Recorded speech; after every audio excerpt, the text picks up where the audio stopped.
임술농민봉기는 1862년 철종 13년 진주에서 시작되어 전국적으로 확산된 농민 반란으로 조선 후기 삼정군정, 전정, 환곡의 문란과 극심한 수탈로 인해 생활고에 시달리던 농민들이 봉기한 사건으로 조선 정부가 삼정개혁을 시도하게 만든 중요한 역사적 사건이다.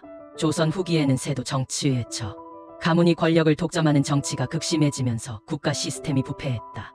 이로 인해 백성들은 과중한 세금과 수탈에 시달렸고 특히 삼정의 문란이 심각한 문제로 떠올랐다.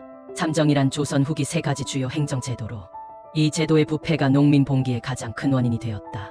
지주들이 세금을 피하기 위해 토지를 서류상으로 양반이나 관청에 귀속시켜 백성들에게 부담을 전가하고 관리들이 세금을 부당하게 부과하며 착복하는 전정의 문란과 군역을 면제받아야 할 사람들에게도 불법적으로 군포를 징수하고 군포를 걷어야 할 대상이 아닌 여성, 어린아이, 심지어 죽은 사람의 이름으로도 군포 징수를 하는 군정의 문란. 원래는 정부가 백성들에게 곡식을 빌려주고 나중에 갚게 하는 제도였지만 관리들이 부당하게 이익을 취하고 갚아야 할 곡식의 양이 실제보다 많아지고 이자가 과도하게 붙어 농민들의 고통을 가중시킨 환곡의 문란이 심했다. 특히 환곡의 부패가 가장 심각한 문제로 지적되었고 이것이 임술농민봉기의 직접적인 원인이 되었다. 1862년 경상우 병영이 있던 진주 경상남도 진주시에서 밀란이 시작되었다.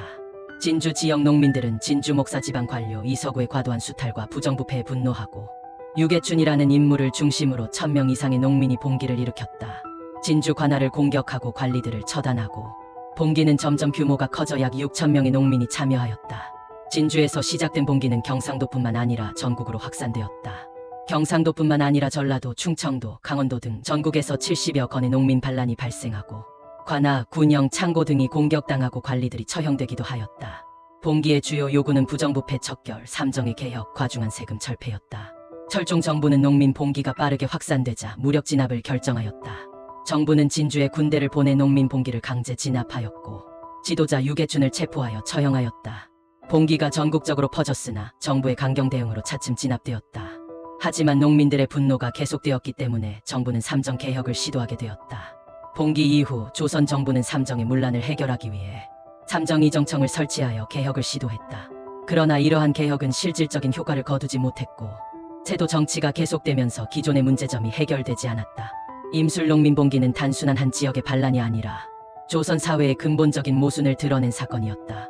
이후 동학농민운동 1894년과 같은 대규모 농민운동의 전조가 되었으며 조선 왕조의 몰락을 가속화하는 계기가 되었다.